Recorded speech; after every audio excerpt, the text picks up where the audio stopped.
Anong ebidensya mo? Na peke, kasi sinasabi niya peke daw yung dokumento na yon. Anong ebidensya mo na peke yung dokumento na yon? Sige nga. Ito ay mga gawain upang masira Asan? ang unang ginang, ang Pangulo, Mm. at ang administrasyon na ito. Asan na Para ang, sa pang-personal na interes. asan na ebidensya? Tandaan po natin. Oy! Nag-aantay kami! Ang unang ginang po, Good afternoon po. News of the late Paulo Tantoco's death revealed cocaine overdose and remains in open investigation. Sino ba itong bagong to? Ma-criticize nga. Taga-asa ka, ate? Since he's part of the First Lady's entourage, may we know if the First Lady will comment on this? And from the Malacanang po, the presidential sister released a statement. Senator Amy is calling for a comprehensive report from the palace to dispel further speculation. nakakalungkot dahil yung mga pribadong tao na nagluluksa ay nadadamay sa pamumulitika. Ginagamit ng ibang mga obstructionists para masira ang First Lady, ang Pangulo at ang administrasyon na ito. Nakakahiya ang kanilang mga ginagawa. Unang-una, si Mr. Paulo Tantoco ay hindi po kasama sa official entourage. Hindi daw siya kasama sa... Ito ang first argument niya. Tingnan natin. Hindi daw siya kasama sa official entourage. Yan ang first argument. Hindi kasama. Kung meron kang pinresentang argumento, ano dapat?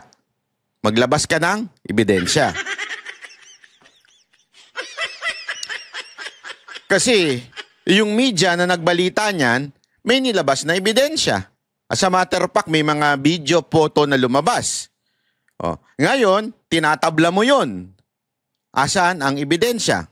Labas nga ang ebidensya? Ni FL o ni First Lady ng unang ginang. Asan ang ebidensya? Nakakahiya dahil Ay, wala. Walang ebidensya. Basta lang sinabing, ay, hindi siya kasali. Out siya. Asan yung ebidensya, madam? Akala ko ba based on evidence dapat ang lahat ng bagay ng pagbabalita? Bakit walang ebidensya? Yung nagbalita, may ebidensya. May mga video, may mga photos, may naglalabasan. Napasayaw-sayaw pa si First Lady. Nandun din ang picture nung video rin nung nasawi. May ebidensya. Bakit ito walang ebidensya? Hindi, again, we are just criticizing everything that we are seeing in mainstream media. Tayo po ay hindi tumatanggap ng basta-bastang balita. Kini-criticize natin. Pero ang problema, yung mga nag-report, may inilabas na ebidensya. Si Madam Claire, etong si Aling Claire, nagsabi siyang hindi kasama sa entourage. Tapos na. Walang ebidensyang nilabas. Paano na yun? 1 point doon sa mga naglabas. Sige, i-score natin. Naglabas doon, 1 point. Okay. 0 si Aling Claire. Walang ebidensya. gumawa sila ng peking police report. Peke daw yung police report. Sabi nito, isa, may pinakita siyang dokumento na may police report. Sabi naman ni Aling Claire, peke daw yung dokumento. Okay? Yung mainstream media na naglabas ng balita na yon, may ebidensyang nilabas. Si Bobby Tiglao, may dokumentong inilabas. Si Aling Claire, tingnan nga natin kung may lalabas na dokumento na para sabihin niyang hindi totoo yung dokumento na yon. Naturingan journalist, mga dating spokespersons, hindi marunong mag-imbestiga ng sarili. Hindi sila nagiging journalist, kundi nagiging propagandista asan na kanilang mga dokumento? sinusulong na interes. Asan na yung tunay na dokumento? Ang sinasabing police report na naipost sa Facebook ay isang malaking kasinungalingan. Okay. Asan ang ebidensya mo? Kahit kayo po mismo ay maaaring mag-imbestiga sa nasabing lugar, sa Beverly Hills Police Department, para malaman nyo na yung nilagay sa Facebook Ah? na may guhit na color pink, kung di ako nagkakamali, ang Kulay parte pink? yun ay dinagdag lamang. Dinagdag lang daw, Nag-start peke. Ang mga salitang, and I quote, and because of initially suspected to be drug overdose, up to the word Miro, yan po ay dinagdag lamang. Dinagdag lamang daw. Anong ebidensya mo? Na peke, kasi sinasabi niya peke daw yung dokumento na yon. Anong ebidensya mo na peke yung dokumento na yon? Sige nga. Ito ay mga gawain upang masira Asan? ang unang ginang, ang Pangulo, at ang administrasyon na ito. Asan na Para ang... sa pang-personal na interes. asan na ebidensya? Tandaan po natin. Oy! Nag-aantay kami! Ang unang ginang po, nung siya ay nasa Los Angeles, ay meron po siyang security service na provide ng US. So? At meron din po siyang kasamang PSG. So? Hindi rin po siya. Asan na yung dokumento? Anak ng tutsa, oh. So, pwede na ba nating puntusan yung naglabas ng dokumento? Di puntos na naman sa kanila yon. 2-0 ka. Maligtad. Dito. 2-0 si Auntie Claire. Si Aling Claire. Aling Claire, 0 ka pa. Labas ka ng dokumento. Yung mga argument mo, dapat nilalabasan mo ng dokumento. Okay? Hindi pwede yung maniniwala lang kami sa sabi-sabi mo. Hindi pwedeng gayon, ha? Hindi pwedeng gayon. Hindi pwede. Wag ganon. Tuloy. Nag-stay sa nasabing hotel ni Mr. Tantoco. Hindi daw siya nag-stay doon sa hotel ni Mr. Tantoco. Ebidensya, ilabas uli. Although, yung kabilang panig hindi nag-accuse, hindi nag-accuse na magkasama sila ng hotel. Kasi pwede namang hindi magkasama ng hotel eh. Pwede namang pumunta lang sa hotel. Di ba? Not necessarily kailangan naka-check-in silang pareho sa isang hotel at sa parehong room. Nandun yung asawa nung isa eh. Hindi naman pwedeng gayon. Di ba? Hindi kasi, totoo naman, pangari may mga state visit ang mga presidente, ang mga opisyalis natin, hindi ibig sabihin sama-sama sa hotel. Minsan, magkakahiwalay yung mga talagang BBIP, doon talaga sila sa mga mamahalin. Tapos yung mga staff and other guests, doon lamang sa medyo VIP hotel lang.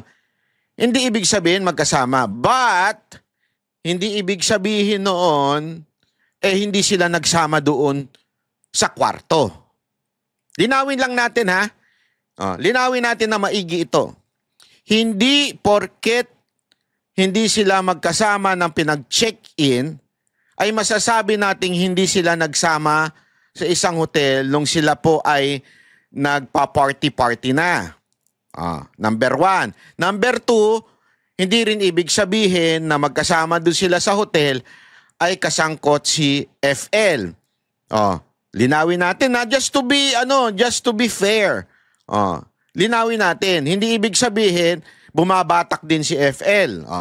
Para malinaw lang, para to be fair. Okay? But, yung argument ni Aling Claire na hindi sila magkasama ng pinag-check-in ay hindi ibig sabihin pinasisinungalingan yung akusasyon ng kabilang kampo o yung balita ng kabilang kampo na sinasabing magkasama sila during doon sa pagka-overdose ng isang tao.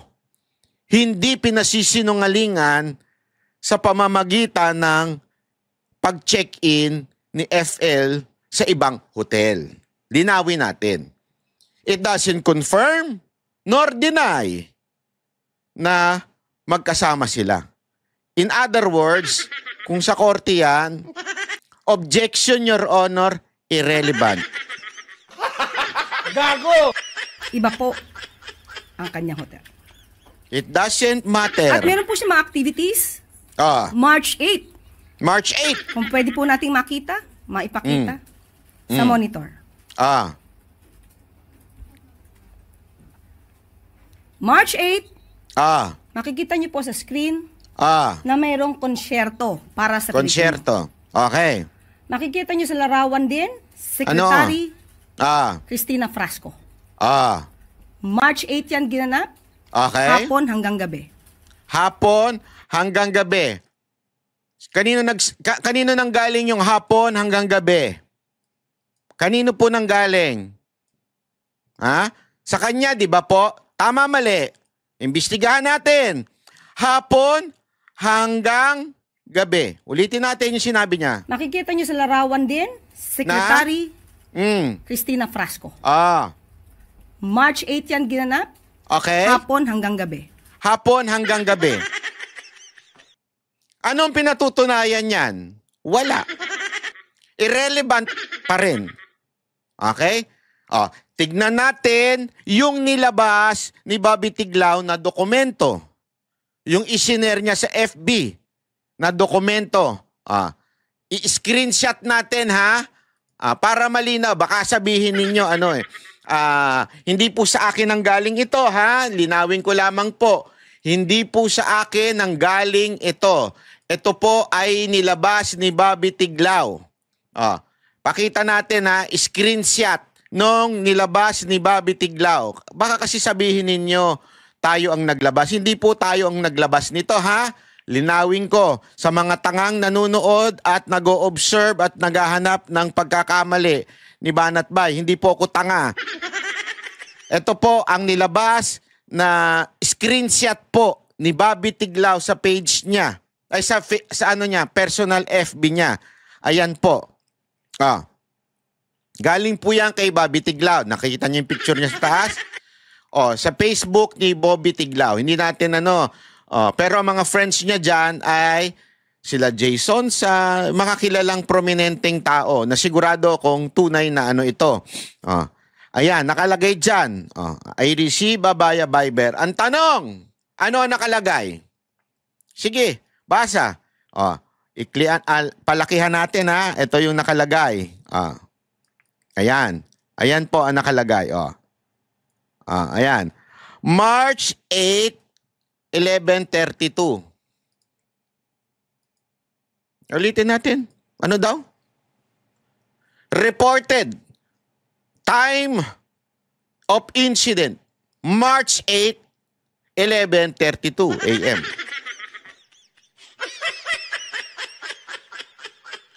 On Saturday, March 8, 2025 at approximately 11:30 ng umaga, officers were dispatched to the Beverly Hilton regarding a person not breathing. So may nag-report daw ng 11:32. Sabihin na natin, bumiyahe. Siguro naman kung kaya ng PNP natin bumiyahe ng 5 minutes response, siguro naman kaya ng Beverly Hills Police umabot ng 10 minutes. For the benefit of, gawin na nating 30 minutes. So, dumating, to be conservative, 12 noon. Doon sa hotel, na kung saan natagpuan, dedo. Kaya nga nakasulat dyan sa baba, was pronounced deceased at 12:05. Makikita niyo yan. Wait, chotomate. Ayan. 12:05. Ayan, nasa baba yan eh. Okay. Sandali. Hindi pala kita dito. Pakita natin yung dokumento na pinost ni Bobby Tiglao. Okay? Ulitin ko po, ha? Si Bobby Tiglao po ang nag-post nito. Ayan po. Nakalagay dyan, 12:05. 12:05 po ng tanghali, pinronounce ng patay na po yung si Tontoco. 12:05. Ulitin natin. Ang argumento ni Aling Claire. Pasok, Aling Claire. Anong oras yung event ni Lisa Marcos? Sa larawan din, Secretary Cristina Frasco. March 8 yan ginanap, hapon hanggang gabi. So, hapon. Kung ikaw ay investigador, may nangyaring alas 12, pero nakita si Madam Lisa ng hapon pa. Kung ikaw investigador, tanungin kita ngayon, posible ba na si First Lady Marcos ay may ginawa ng tanghali bago umattend sa hapon?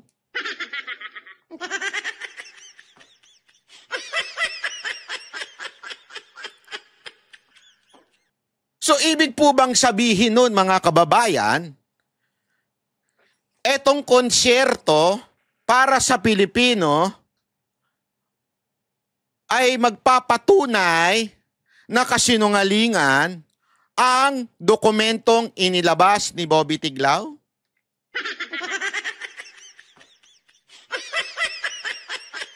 Hindi, tayo'y mag-isip na maigi. Isipin natin, yung dokumento po ba, pwede po bang pasinungalingan ng sinasabi ni Aling Claire?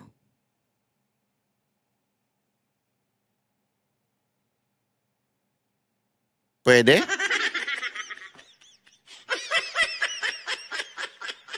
Pakisulat sa baba. Pakisulat sa baba ang inyong sagot. I-komento ninyo. Hindi. Or oo. Oo. Baka 5 oras siya nag-makeup, kaya imposible siyang nandun sa event na kung saan may nangyari kay Tantoco. Or, ang haba pa ng time para sila ay may gawin at para maareglo ang mga bagay-bagay.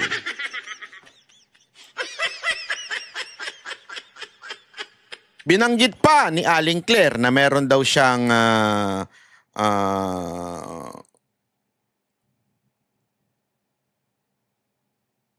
police mula sa gobyerno ng Amerika na nagbabantay sa kanya. Ito po ba would justify that si First Lady ay maaaring walang magawa during the morning na hindi pa naman official duty? Wala pa namang gawain, event? Or pwede muna siyang sumegway?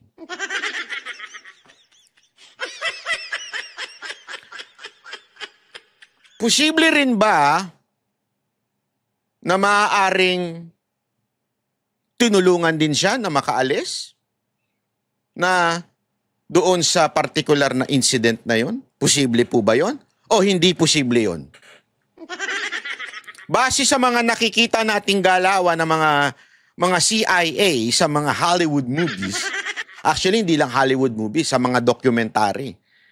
Sa mga documentary na lumalabas tungkol sa mga pangyayari kung papaano itinatago ang mga sikretong bagay ng Amerika, sa tingin niyo po ba maaari o hindi maaari na tinulungan din siya na makaalis doon sa partikular na lugar na yon? Kayo po sumagot. Hindi, binubuksan ko lang ang inyong isipan kung yung sinasabi ba ni Aling Claire would justify that the documents na nirelease ni Bobby Tiglao ay peke. Gina-justify ba ng mga ebidensya na pinipresenta ni Aling Claire ngayon? Umaga hanggang tanghali nangyari insidente.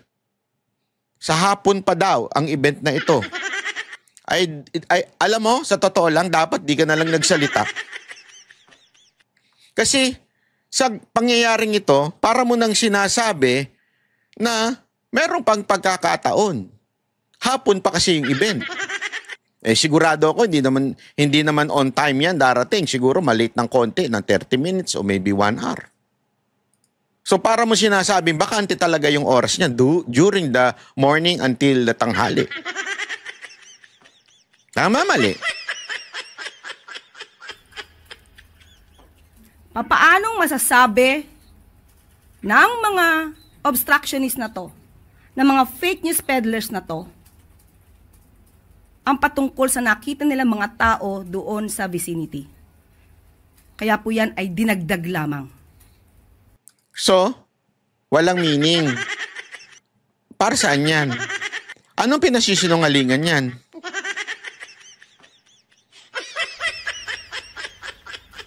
Nandito naman po yan sa Facebook ng Unang Ginang. Pero kahit ito po ay nasa Facebook at ito po ay naire-report. Objection, Your Honor. Irrelevant. Those photos and those is irrelevant to the incident. Tapos na po yung incident, 12:05. Dineclare na pong dedo yung yung kasama nila. 'Di ba? Kasi baka ang ipinupunto niya dito, hinold. Yung sinasabing hinold. Wala naman pong sinasabi si Bobby Tiglao na hinold. Linawin natin kasi. Iba kayong sinasagot mo yung mga taong nagsasabing hinold si First Lady. Okay? Pero yung naglabas ng dokumento na si Bobby Tiglao, yung bilyonaryo, wala namang sinasabi na hinold si First Lady. Hindi, kahit ako, hindi ko sinabi yun. Hindi ko sinasakyan yun kasi naalala ko yung nagpakalat na naman nun, yung lukalukang taga-Amerika. Hindi ko sinakyan yan, yung hinold siya. Kasi logic says First Lady yan, iho-hold. Siyempre may VIP treatment yan. Hindi yan iho-hold ng pulis. Sorry if I do not believe na hinold siya. I really don't believe. Asawa ng presidente ng Pilipinas yan. Ang ganda ng relationship ng Amerika at Pilipinas. Kailangan ng Amerika ang Pilipinas ngayon dahil sa mga pinapasok na gera ng Amerika. So, favor to favor lang yan. Hindi i-hold yan. So, it doesn't mean hindi siya kasama doon. At yun nga mga kababayan, anong masasabi niyo sa balitang ito? Maaring ihayag ang inyong opinyon at kuro-kuro sa comment section sa ibaba. Huwag din kalimutang mag-like, mag-subscribe at mag-share sa bidyong ito. Maraming salamat sa panonood.